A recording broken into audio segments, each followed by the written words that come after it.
మన లైఫ్‌లో ఏదన్నా మనకు తీవ్రమైన ఒత్తిడి ఉందంటే అది అప్పుల స్ట్రెస్ మాత్రమే.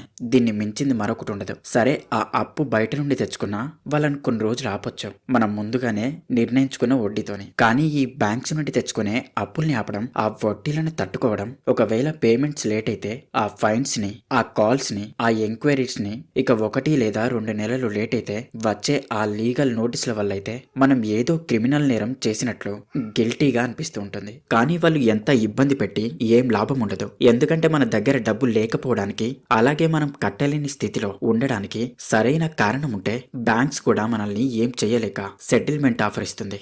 కానీ ఇలా సెటిల్మెంట్ చేసుకోవడం వల్ల మన సిబిల్ స్కోర్ మీద ఆ ఇంపాక్ట్ దారుణంగా పడుతుంది. ఆల్రెడీ పేమెంట్ డిఫాల్ట్ వల్ల మన సిబిల్ స్కోర్ మీద ఆ దెబ్బ పడే ఉంటుంది. కానీ ఇలా ఎన్పిఏకి ట్యాగ్ అయ్యి రైట్ ఆఫ్ చేసి లోన్ సెటిల్మెంట్ అయినప్పుడు మనకు దాదాపు 10 సంవత్సరాల వరకు కూడా ఎలాంటి లోన్స్ రావడానికి అవకాశం ఉండదు. ఎందుకంటే సిబిల్ స్కోర్ లో రైట్ ఆఫ్ అని లేదా సెటిల్డ్ అని చూపిస్తూ ఉంటుంది.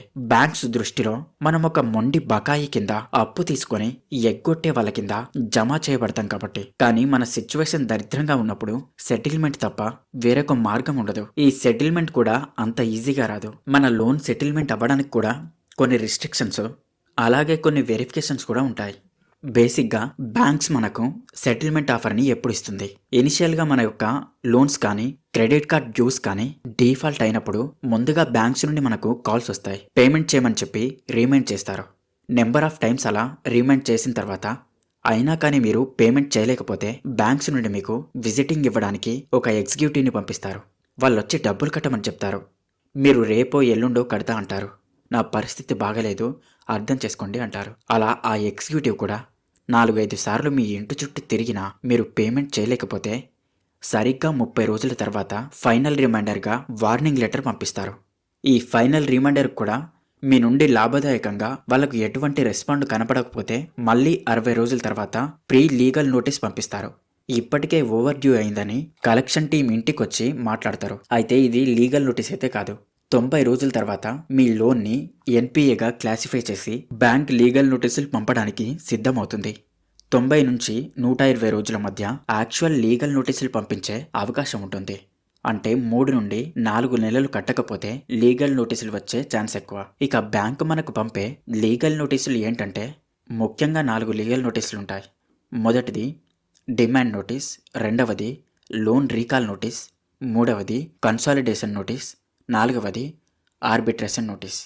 ఈ 4 లీగల్ నోటీసులు కూడా అన్నీ ఒకేసారి పంపించరు. ప్రతి నోటీస్కి 7 నుండి 15 రోజుల టైం ఇవ్వడం జరుగుతుంది. ఈ అన్ని లీగల్ నోటీసుల్లో కామన్గా ఉండేది ఒకటే: మీరు మా లోన్ని పూర్తిగా కట్టేయండి, లేదంటే సివిల్ కేసు అవుతుందని. ఇక డిమాండ్ నోటీస్లో ఏముంటుందంటే ఇప్పటి వరకు ఎన్ని ఈఎంఐలు పెండింగ్ ఉన్నాయో దానికి సంబంధించిన ఛార్జీలు, అలాగే బౌన్స్ ఛార్జీలు, లేట్ పెనాల్టీలు అన్నీ కట్టాలని డిమాండ్ నోటీస్ పంపిస్తారు. ఒకవేళ మీరు చెల్లించకపోతే సెక్షన్ 138 చెక్ బౌన్స్ కేస్, అలాగే civil recovery suit, arbitration proceedings లాంటివి ప్రారంభిస్తామని డిమాండ్ నోటీస్ పంపించడం జరుగుతుంది. రెండవ లోన్ రీకాల్ నోటీస్లో కూడా దాదాపు ఇదే ఉంటుంది. ఇక మూడవ లీగల్ నోటీస్లో కన్సాలిడేషన్ నోటీస్ అంటే బ్యాంక్ ఇంకా కస్టమర్ మధ్య లోన్ సమస్యలను కోర్టు బయట శాంతియుతంగా పరిష్కరించడానికి పంపే నోటీస్ అన్నమాట. అంటే కన్సాలిడేటర్ సహాయంతో మాట్లాడుకునే అవకాశం. ఆర్బిట్రేషన్ నోటీస్ అంటే కూడా దాదాపు ఇలాగే ఉంటుంది. కానీ ఈ రెండిటి మధ్య తేడా ఏమిటి అంటే ఈ కన్సాలిడేటర్ దగ్గర ఇద్దరూ కూర్చొని చర్చించే స్టేజ్. ఆర్బిట్రేటర్ లాంటి అధికారం ఇక్కడ ఉండదు. ఒత్తిడి లేకుండా పరస్పర అంగీకారంతో నిర్ణయం తీసుకుంటారు. అయితే ఈ కన్సాలిడేషన్ స్టేజ్ అనేది ఇది మొదటి సాఫ్ట్ స్టేజ్. ఆర్బిట్రేషన్ గురించి మాట్లాడుకుంటే ఇది ఒక లీగల్ ప్రొసీడింగ్. ఆర్బిట్రేటర్ తీర్పు చెప్తాడు. ఇందులో మీ నిర్ణయాలు ఉండవు. ఆర్బిట్రేటర్ యొక్క నిర్ణయాన్ని తప్పకుండా పాటించాల్సిందే. ఇది కొంచెం కఠినమైన స్టేజ్. ఈ రెండింటి పట్ల మీకు లాభం ఏమిటంటే కన్సాలిడేషన్లో చర్చించుకునే అవకాశం ఉంటుంది. సెటిల్మెంట్ మొత్తాన్ని నెగిషియేట్ చేసుకోవచ్చు. పెనాల్టీలు, ఇంట్రెస్ట్లు తగ్గించే అవకాశం ఎక్కువ. హరాస్మెంట్ తగ్గుతుంది. కోర్టు కేసు లేకుండా మ్యాటర్ సెటిల్ అవుతుంది. ఇక ఆర్బిట్రేషన్లో మీరు బలమైన ప్రూఫ్ చూపిస్తే తప్ప మీకు న్యాయం జరగదు, కానీ ఖచ్చితమైన నిర్ణయం వస్తుంది. బ్యాంక్ అన్యాయం చేస్తే ఆర్బిట్రేటర్ ఆపగలడు. ఒకవేళ మీరు హాజరు కాకపోతే మీ ఛాన్స్ మిస్ అవుతుంది. సెటిల్మెంట్కు మంచి అవకాశం పోతుంది. నేరుగా ఆర్బిట్రేటర్కి పంపించవచ్చు. ఒకవేళ ఆర్బిట్రేషన్ నోటీస్ ఇగ్నోర్ చేస్తే ఆర్బిట్రేటర్ ఎక్స్ పార్టీకి అవార్డు ఇస్తాడు. మీరు లేకపోయినా కూడా తీర్పు ఇవ్వడం జరుగుతుంది. అది తిరిగి క్యాన్సిల్ చేయడం చాలా కష్టం. రికవరీ మరింత స్పీడ్ అవుతుంది. లీగల్ సమస్యలు పెరుగుతాయి. మీకు అర్థమయ్యేలా చెప్పాలంటే కాన్సిలియేషన్ స్టేజ్లో మనం కూర్చొని మాట్లాడుకుందాం, మీ పరిస్థితి చెప్పండి, మొత్తం తగ్గించుకునే అవకాశం ఉంది అనే స్టేజ్. ఇక ఆర్బిట్రేషన్ స్టేజ్లో మాట్లాడుకున్నాం, కుదరలేదు కాబట్టి ఇప్పుడు ఆర్బిట్రేటర్ నిర్ణయం చెప్తాడు. తీర్పు మీరందరూ ఖచ్చితంగా ఫాలో అవ్వాల్సిందే.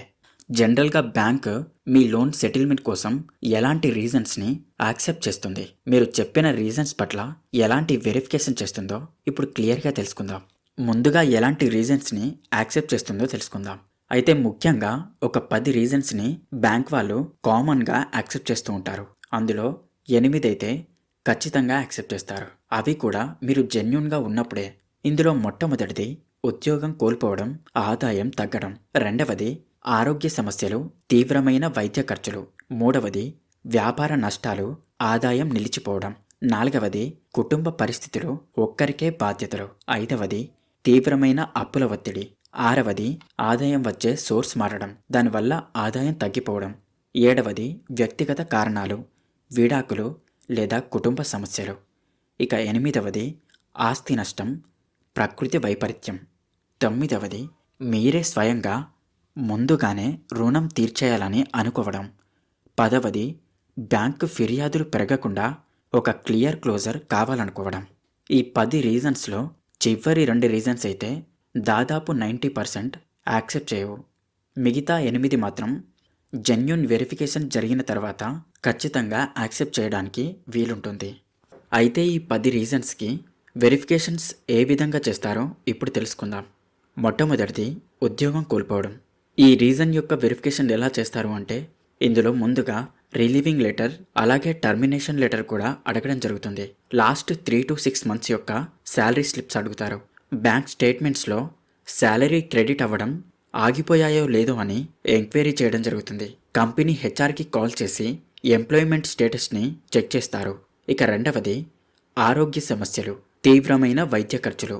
ఈ విషయంలో హాస్పిటల్ రిపోర్ట్స్, ప్రిస్క్రిప్షన్స్, ఒకవేళ డిశ్చార్జ్ అవుతే డిశ్చార్జ్ సమ్మరీ, అలాగే హాస్పిటల్ డాక్టర్ వెరిఫికేషన్ కాల్ కూడా చేయడం జరుగుతుంది.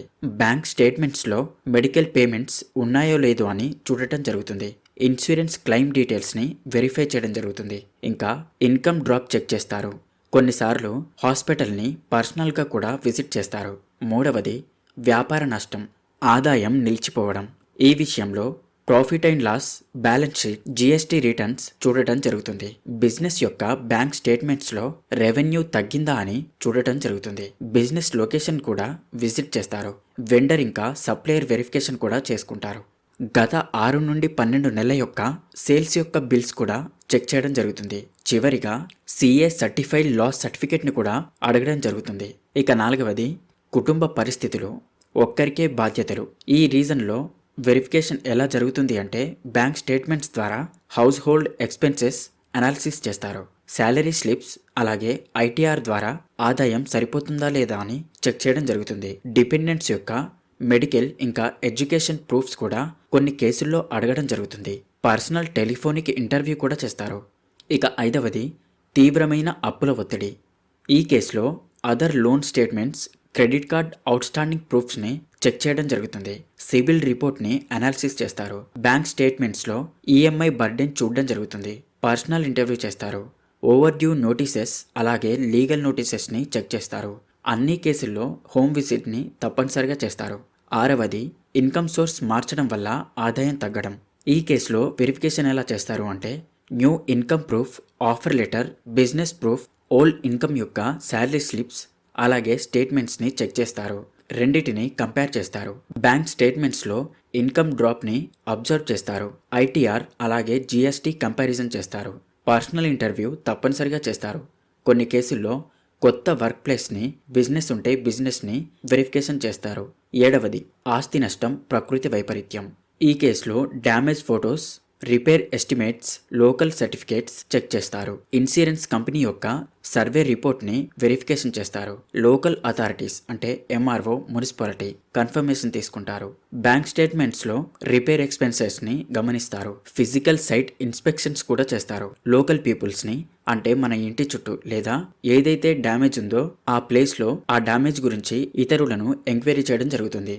8వది వ్యక్తిగత కారణాలు, విడాకులు, అలాగే కుటుంబ సమస్యలు.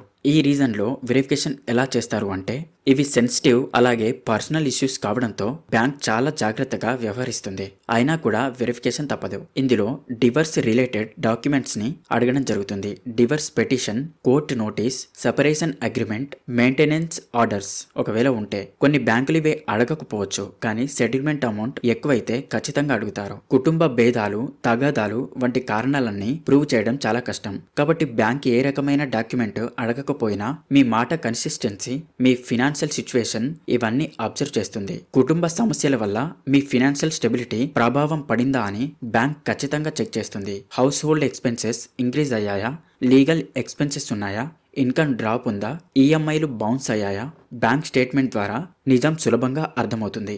ఈ రీజన్లో ప్రధాన భాగం బ్యాంక్ మిమ్మల్ని ఇలా అడుగుతుంది: కుటుంబ పరిస్థితుల వల్ల మీ ఆదాయం ఎలా ప్రభావితమైందని, ఇప్పుడు మంత్లీ ఈఎంఐలు ఎలా మేనేజ్ అవుతున్నాయి అని, పరిస్థితి తాత్కాలికమా లేక దీర్ఘకాలమా అనేది అబ్జర్వ్ చేస్తుంది.